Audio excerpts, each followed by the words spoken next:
출애굽기 32장 25절부터 35절까지 우리 함께 읽겠습니다. 모세가 본즉 백성이 방자하니 이는 아론이 그들을 방자하게 하여 원수에게 조롱거리가 되게 하였습니다. 이에 모세가 진 문에 서서 이르되 누구든지 여호와의 편에 있는 자는 내게로 나오라 하며 레위 자손이 다 모여 그에게로 가는지라. 모세가 그들에게 이르되 이스라엘의 하나님 여호와께서 이렇게 말씀하시기를 너희는 각각 허리에 칼을 차고 진 이 문에서 저 문까지 왕래하며 각 사람이 그 형제를 각 사람이 자기의 친구를 각 사람이 자기의 이웃을 죽이라 하셨느니라. 레위 사람이 모세의 말대로 행하매 이날에 백성 중에 3,000명 가량이 죽임을 당하니라. 모세가 이르되 각 사람이 자기의 아들과 자기의 형제를 쳤으니 오늘 여호와께 헌신하게 되었느니라. 그가 오늘 너희에게 복을 내리시리라. 이튿날 모세가 백성에게 이르되 너희가 큰 죄를 범하였도다. 내가 이제 여호와께로 올라가노니 혹 너희를 위하여 속죄가 될까 하노라 하고 모세가 여호와께로 다시 나아가 여짜오되 슬퍼도소이다. 이 백성이 자기들을 위하여 금신을 만들어 싸우니 큰 죄를 범하였나이다. 그러나 이제 그들의 죄를 사하시옵소서. 그렇지 아니하시오면 원하건대 주께서 기록하신 책에서 내 이름을 지워버려 주옵소서. 여호와께서 모세에게 이르시되 누구든지 내게 범죄하면 내가 내 책에서 그를 지워버리리라. 이제 가서 내가 네게 말하는 곳으로 백성을 인도하라. 내 사자가 네 앞서 가리라. 그러나 내가 보응할 날에는 그들의 죄를 보응하리라. 여호와께서 백성을 치시니 이는 그들이 아론이 만든 바 그 송아지를 만들었음이더라. 아멘. 오늘도 저와 여러분에게 하나님의 함께 하시는 충만하신 은혜가 임하기를 예수님의 이름으로 축복합니다. 오늘 우리가 읽은 이 말씀을 가지고 죄를 아는 은혜라는 제목으로 함께 말씀을 나누겠습니다.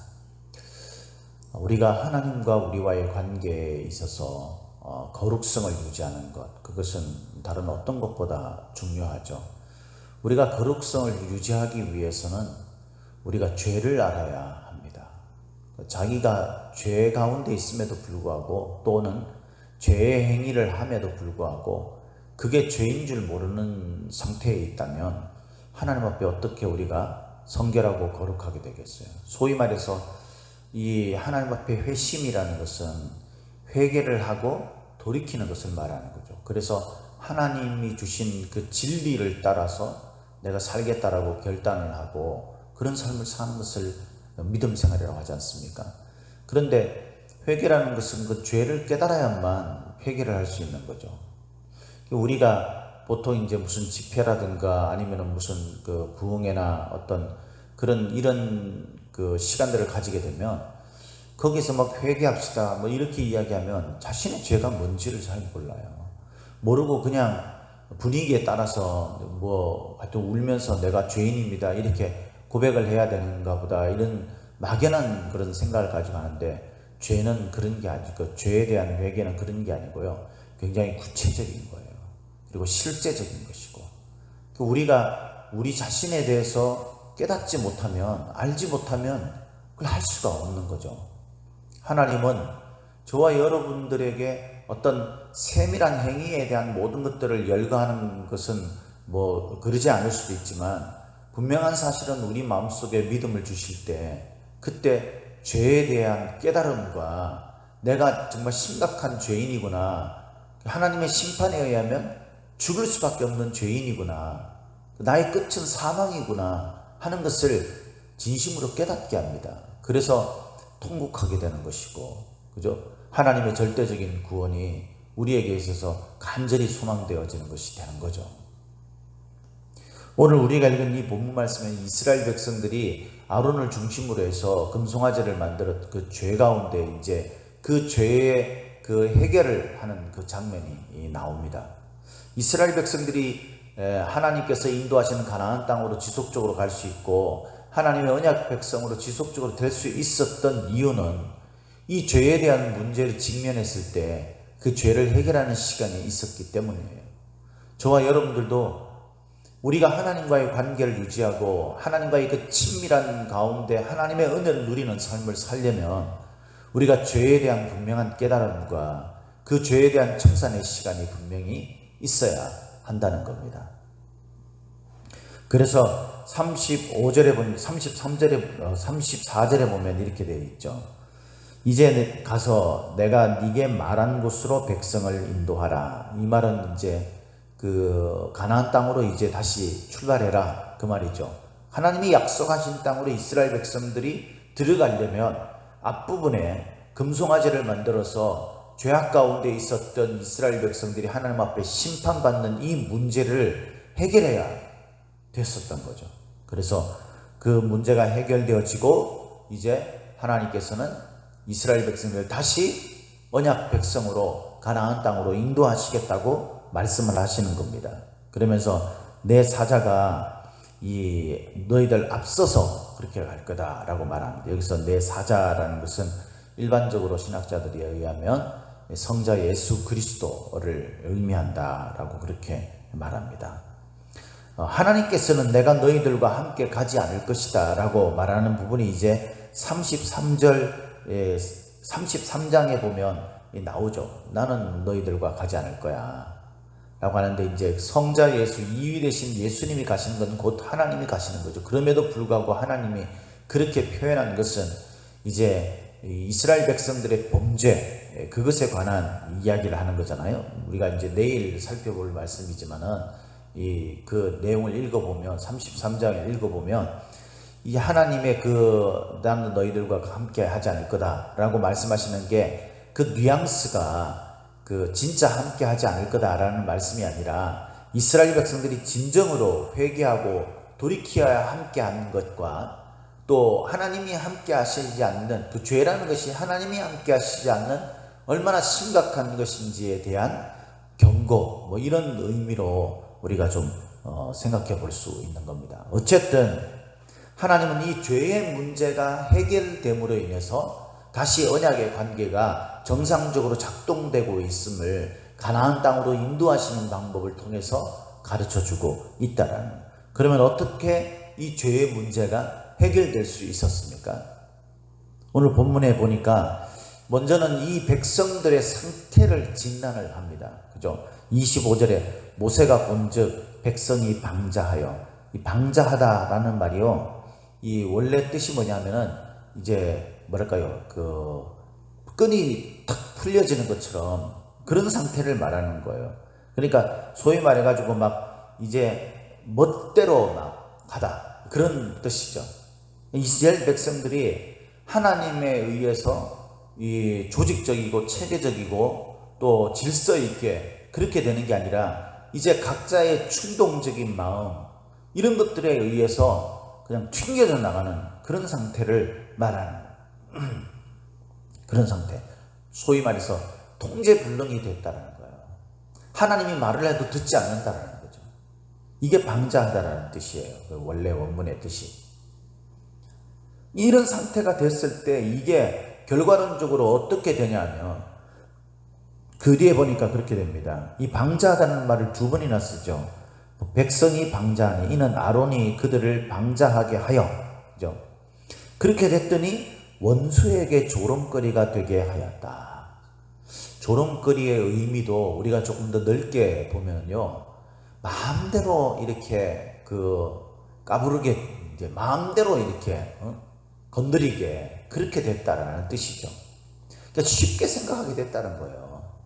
우리의 원수가 누굽니까? 악한 마귀가. 그러니까 우리가 신앙 가운데 서지를 못하는 거죠. 늘 유혹을 받고 그 유혹에 넘어지고 시험을 받고, 그죠? 죄 가운데 빠지고 늘 그런 상태가 되는 거예요. 왜? 악한 마귀, 우리의 원수 악한 마귀가 우리가 통제불능 상태에 된 걸, 하나님이 우리를 통제불능 상태처럼 그렇게 된 걸 보니까 자기가 마음대로 그렇게 건드리고 자기가 마음대로 그렇게 시험에 빠지게 하고 이렇게 할 수 있는 상태가 된 거죠. 그러니까 계속 건드리는 거죠. 그냥 믿음 가운데 설만하면 건드리고, 믿음 가운데 설만하면 건드리고. 저와 여러분들이 믿음 가운데 지금까지도 서지 못하고 있다고 생각되면요, 우리의 상태를 점검해야 돼요. 내가 왜 이렇게 시험에 자꾸 빠지고 이런 미혹에 잘 넘어갈까? 그건 우리가 하나님의 통제 상태에 있어서 우리가 그것을 자꾸 벗어나려는 어떤 본성, 죄의 본성, 이것들에 우리가 나를 내버려 두고 있는 것이 아닌가, 그걸 돌아봐야 되는 겁니다. 이게 죄를 깨달아야 되는 거예요. 이게 죄죠. 이게 죄. 하마르티아라는 그 죄의 그 원어의 뜻이 뭐라 그랬습니까? 관역을 빗나가다라는 거예요. 통제불능이 되다라는 거죠. 이런 상태가 왜 됐을까? 이걸 생각을 해봐야 돼요. 내가 지금 그런 상태가 아닌가? 저와 여러분들은 통제불능 상태가 아닙니까, 여러분? 그래서 악한 마귀가 우리를 마음대로 시험하고 우리를 마음대로 부려먹고, 그런 상태가 우리가 지금 현재 우리의 상태가 아닙니까? 우리의 심리적인 상태가 아닙니까? 우리의 믿음이 왜 떨어졌습니까? 우리의 믿음이 왜 이렇게 나약하고 그렇습니까? 하나님이 우리를 다스리시, 거기에서 우리가 벗어나려고 하고 있기 때문에, 이것에 대해서 이 모세가 이렇게 평가합니다. 죄의 상태에 있는 자들이라 라는 거죠. 죄의 상태에 있는 자. 이 모세가 이제 이것을 위해서 중보기도 하잖아요. 그때 하나님 앞에 이 모세가 이 이스라엘 백성들에 대해서 진단하는 것을 이렇게 고백을 합니다. 자, 31절, 30절에 이튿날 모세가 백성에게 이르되 너희가 큰 죄를 범하였도다. 큰 죄를 범했다는 거예요. 그냥 죄 정도가 아니에요. 큰 죄라는 거죠.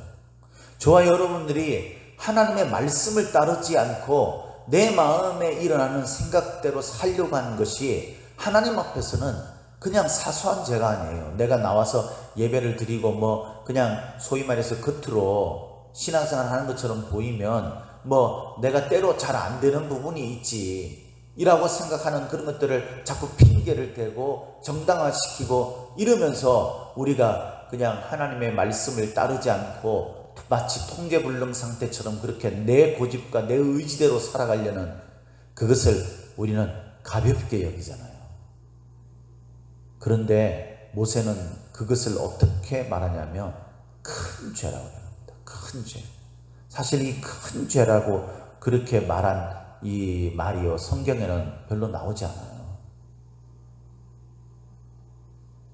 큰 죄의 상태에 빠지게 됐다라는 거예요. 그러면서 이렇게 말합니다. 31절에 모세가 여호와께로 다시 나아가 여짜오되 슬픕니다 주님, 이 백성이 자기들을 위해서 금신을 만들어 싸우니 큰 죄를 범하여. 다시 큰 죄에 대해서 이야기를 하고 있다는 거예요. 우리 마음속에 내가 주인이 되고 내가 원하는 대로 세상의 어떤 것들이 하나님보다 더 중하게 되어버린 그런 상태를, 내 마음속에 일어나는 탐심이 곧 우상숭배라고 하는 것처럼 그렇게 탐심이 곧 뭐냐면 금신이 된 거죠. 금신.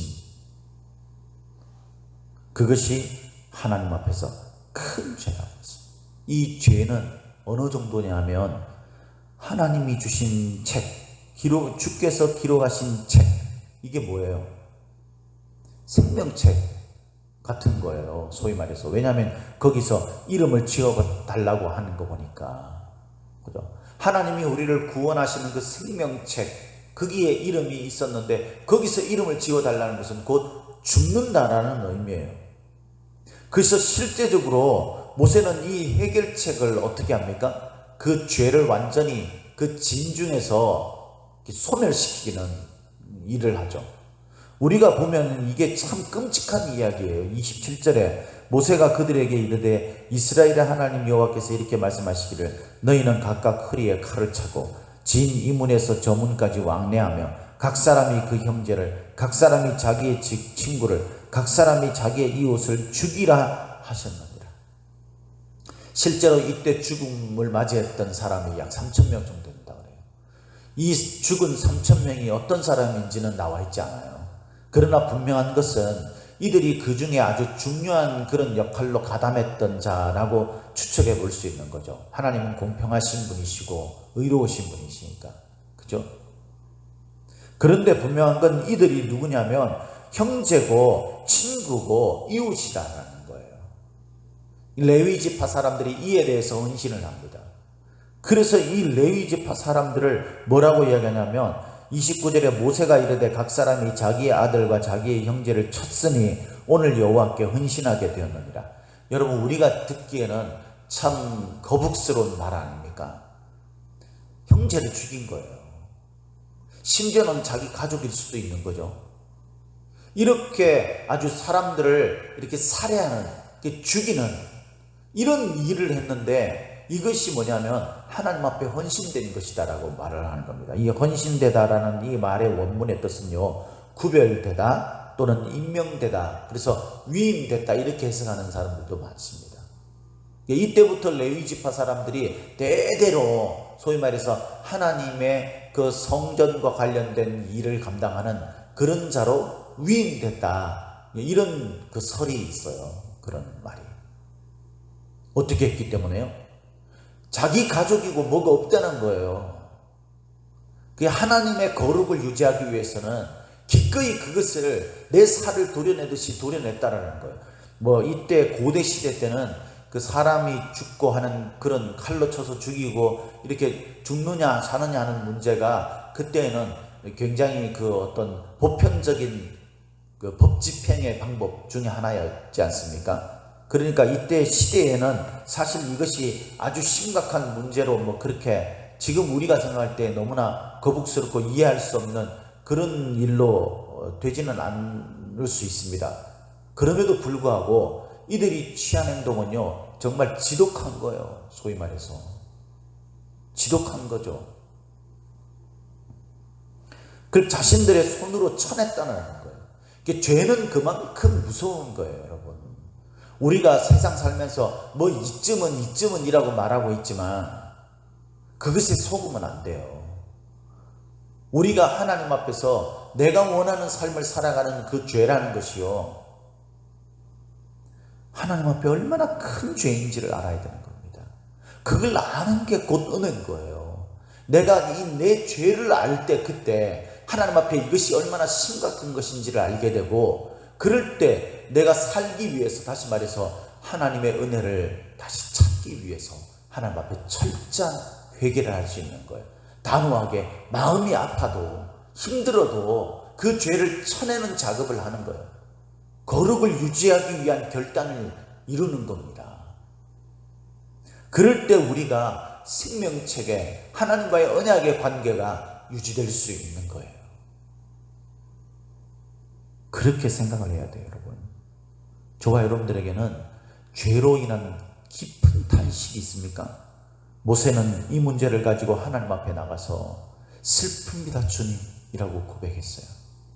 저와 여러분들에게는 내 자신을 보면서 내 안에 있는 그 죄성, 하나님의 통제를 받기 싫어하는, 그래서 지금도 나의 형편, 나의 처지를 내세우면서 내가 어쩔 수 없었다고 아론처럼, 이스라엘 백성처럼 그렇게 핑계대면서 하나님 앞에 통제불능, 방자히 행하는, 그래서 내 원수 마귀에게 쉽게 그들의 손아귀에 들어가게 되고 이런 상태로 내가 되어지는데도 불구하고 나에게는 애통함이 없는 상태가 되지 않습니까, 여러분? 그것이 우리에게는 크나큰 슬픔이 되어야 돼요. 통곡이 되어야 되는 것입니다. 내가 하나님의 손길을 잃어버리고 내 생명책이 그 이름에 그 책에 내 이름이 지워질 만큼의 심각한 문제라는 것을, 그래서 내 살을 도려내듯이 아프게 그것을 깎아내야 되고 제거하고 버려야 되는, 그것이 우리들에게 얼마나 슬프고 힘든 일인지, 그만큼 죄가 중대한 문제라는 것을 알아야 돼요. 하나님은 죄에 대해서 반드시 보응하신다고 34절에 말씀하고 있지 않습니까? 하나님 보응하실 거예요. 지금이 아니면 하나님의 심판대 앞에 섰을 때. 사랑하는 성도 여러분, 저와 여러분들의 죄가 어떤 것들이 있는지 구체적으로 살펴보시기를 바랍니다. 그리고 그러한 것들이 보이면 여러분 단호한 결심을 하십시오. 내 형제를 죽이듯이 그것을 심각한 마음으로 죽여야 합니다. 죄는 그만큼 무서운 것입니다. 무엇보다 우리에게 큰 은혜는 하나님께서 우리를 구원해 주셨다라는 이 그 큰 은혜, 그 큰 사랑의 은혜는 뭐냐면요, 우리가 죄를 깨달을 때 그때 깨닫게 되는 거예요. 저와 여러분들이 오늘도 이 말씀을 묵상하면서 우리가 우리에게 있는 이 큰 죄, 하나님 앞에 불순종하며 내가 원하는 삶을 살고자 하는 통제불능의 상태의 죄를 깊이 깨닫는 은혜가 있기를 예수님의 이름으로 축복합니다. 축복합니다.